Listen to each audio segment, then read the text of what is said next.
अनिल राय जी, यहाँ की आज की विधानसभा में जो नोकझोंक हुई वो लोगों ने बहुत पसंद करी, क्योंकि बहुत दिनों से इस तरह की सीधी तकरार देखने को मिल नहीं रही थी। दिन भर चर्चा रही थी कि आपके इलाके में, मतलब पश्चिमी उत्तर प्रदेश के जयंत बाबू के क्या हाल है, राज्यसभा की तैयारी कैसी कर रहे हैं, जाएंगे नहीं जाएंगे, ये भी बड़ी अटकलों का बाजार गर्म है।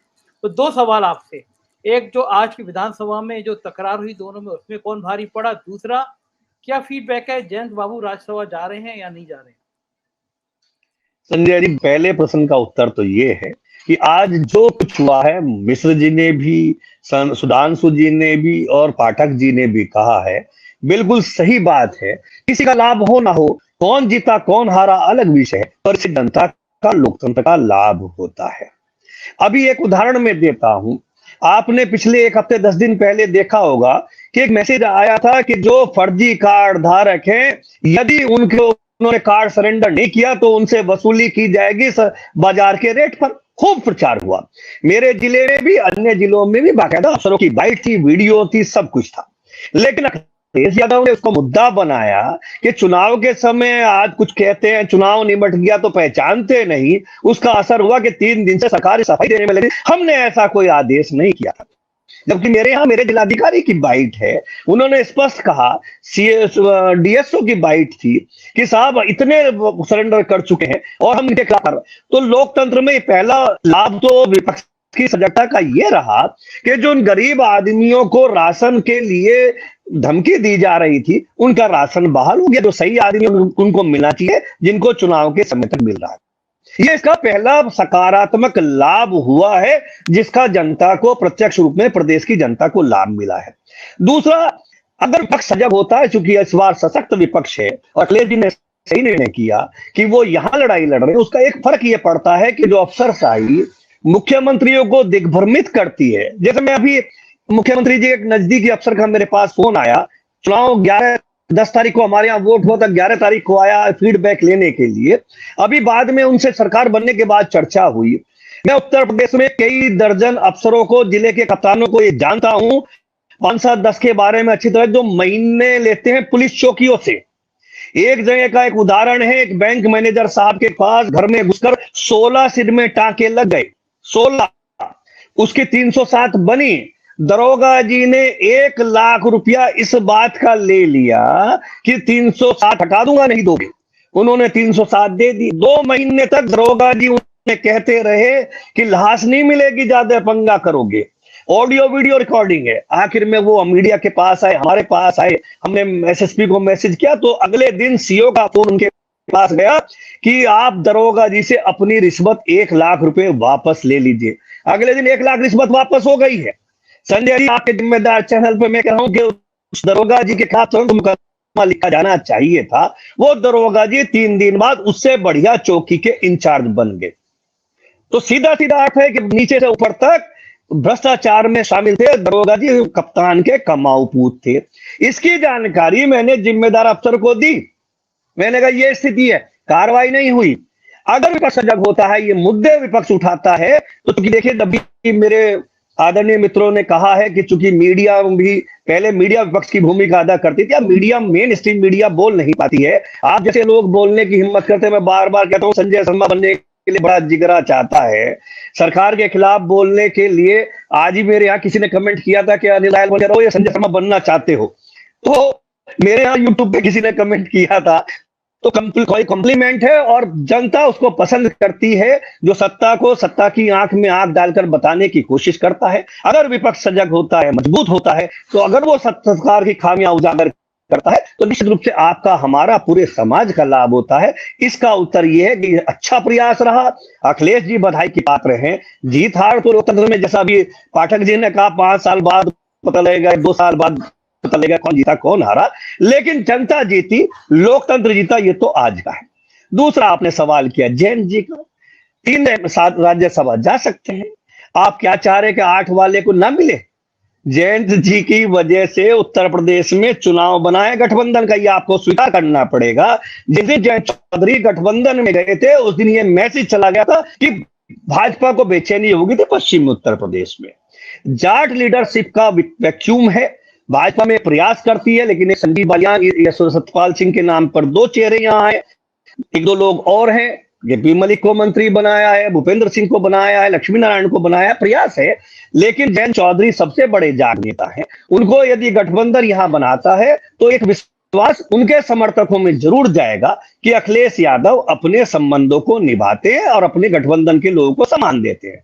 जैसा कल राजभर जी का बयान था, उनके बयान में बार बार ऐसा आता है कि उनकी नाराजगी दिखती है। वो नाराजगी किसी एक राज्यसभा लेने के लिए राजनीतिक है या स्थायी है या भाजपा की तरफ से चुनाव के लिए कोई प्रलोभन है, ये तो भविष्य बताएगा। लेकिन उम्मीद की जा रही है कि शायद 3 में से 1 सीट पर जयंत जी को गठबंधन अपना प्रत्याशी बनाएगा और राज्यसभा में वो गठबंधन के प्रतिनिधित्व करेंगे। उमाशंकर जी, जो बात कही अनिल रायल जी ने, आज विधानसभा में भी इस बात की चर्चा हुई कि जो पुलिस है, कानून व्यवस्था है, खासतौर से महिलाओं उत्पीड़न के मामले उत्तर प्रदेश में लगातार बढ़े हैं। और अनिल जी ने तो पूरी पोल खोल के रख दी कि दरोगा जी से कहा गया कि 1 लाख रुपए रिश्वत वापस ले आइए। तो ये जो सारी चीजें विधानसभा में उठ रही हैं, तो इससे सरकार की साख पर तो सवाल खड़ा होता ही है। और आज संजय जी एक बात इसमें और जोड़ दूं, संजय भाई एक चीज और जोड़ दूं, सीओ ने पीड़ित पक्ष से कहा कि आपने अनिल रायल जी को शिकायत क्यों कर दी, आप हमें आके बता देते। 1 लाख रुपए दी, आपके जिम्मेदार चैनल पे कह रहा हूं, आपका चैनल सरकार सुनती है, देखती है, मुझसे पूछे मैं बता दूंगा, डिटेल मेरे से बात कर ले, उसके खिलाफ कार्रवाई होनी चाहिए। उन अफसरों के खिलाफ कार्रवाई होनी चाहिए जो इस वापसी में भी शामिल है और जो लेने में भी शामिल है। संजय भाई, जैसा अभी सुधांशु जी ने कहा है, आजम खान दोनों तरफ लाभ भी करते हैं, नुकसान भी करते हैं। जैसे मुजफ्फरनगर दंगे की बात है 2013 की, आजम खान की कोई भूमिका नहीं थी। आजम खान ने किसी को तो हाथ दरोगा को फोन नहीं किया, लेकिन एक परसेप्शन बना हुआ है कि साहब दंगा हुआ, आजम खान ने ही मुस्लिमों के लिए पैरवी की, डीएमएसपी को हटवाया, कोतवाल को फोन किया, जबकि सत्यता यह है किसी को आजम खान का फोन नहीं आया था। आजम खान जिस कैलिबर के आदमी है, जो उनका स्टाइल है, हर आदमी उन तक शायद उपलब्धता नहीं होती थी। आजम खान मुख्यमंत्री से बात करने में भी हेजिटेट करते थे, तो आम डीएमएसपी को तो आजम खान जूते की नोक रखने वाले थे। तो आजम खान का पार्टी में रहना और जाना दोनों में लाभ भी है, नुकसान भी है। भारतीय जनता पार्टी के लिए आजम खान एक ऐसा नाम है कि आजम खान को दिखाकर ऐसा बना दिया जाता है कि आजम खान रहेंगे तो समाजवादी पार्टी आएगी तो मुख्यमंत्री वही रहेंगे, और ये प्रत्यक्ष में आजम साहब ने दिखाया भी है। लेकिन वर्तमान परिवेश में जब से भारतीय जनता पार्टी की सरकार है, तो मुस्लिमों में एक असुरक्षा की भावना है, नेतृत्व विहीनता की भावना है। आजम खान एक बड़ा नाम है, आजम साहब के खिलाफ फर्जी बकरी चोरी, मुर्गी चोरी जैसे फर्जी मुकदमे लगाए गए हैं, जिसको लेकर मुस्लिम में एक डर है कि जब आजम जैसे बड़े व्यक्तित्व के खिलाफ इस तरह के फर्जी मुकदमे लगाए जा सकते हैं, तो आम मुसलमान को सुरक्षा की दिक्कत सबसे ज्यादा है। इसलिए एक मजबूत लीडर के नाम पर आजम खान बड़े नाम है। जो पहले वक्ता ने कहा बिल्कुल सही है कि आजम खान कोई अतीक नहीं है। आजम खान, अजय जी ने कहा था शायद, आजम खान अतीक नहीं है, मुख्तार नहीं है। आजम खान पॉलिटिकल आदमी है, और पॉलिटिकल आदमी में उनकी भाषा शैली के अलावा सामान्य रूप से उनका आचरण बेईमान मंत्री का नहीं रहा, ईमानदार का रहा। जो उन्होंने कुंभ आयोजित कराया था, वो आजम खान ने शानदार कुंभ आयोजित कराया था। भारतीय जनता पार्टी का कुंभ हुआ, इसका तो प्रचार खूब हुआ कि हमने ऐतिहासिक कुंभ कराया, लेकिन जो आजम साहब के समय में कुंभ हुआ था उसकी भी प्रशंसा हुई थी, संत समाज ने भी प्रशंसा की थी, अच्छे प्रशासक थे। जहां आजम खान जाते थे, मायावती के बाद कोई दूसरा पॉलिटिकल आदमी था, वहां के डीएमएसपी के हाथ पैर कांपते थे कि आजम साहब मेरे जिले में। मायावती जी से कांपते थे या आजम से कांपते हैं। वर्तमान में जाए तो डीएमएसपी मस्ती से टी शर्ट में भी घूम सकते हैं मुख्यमंत्री के आने पर आज की तरह, लेकिन आजम खान के जाने पर जिले में जैसे मुक्तापुर राज्यपाल जाए तो उनके लिए होता है, तो आजम खान के लिए होता था। ये हमने देखा है। आजम साहब के जाने का, रहने का दोनों लाभ हानि है।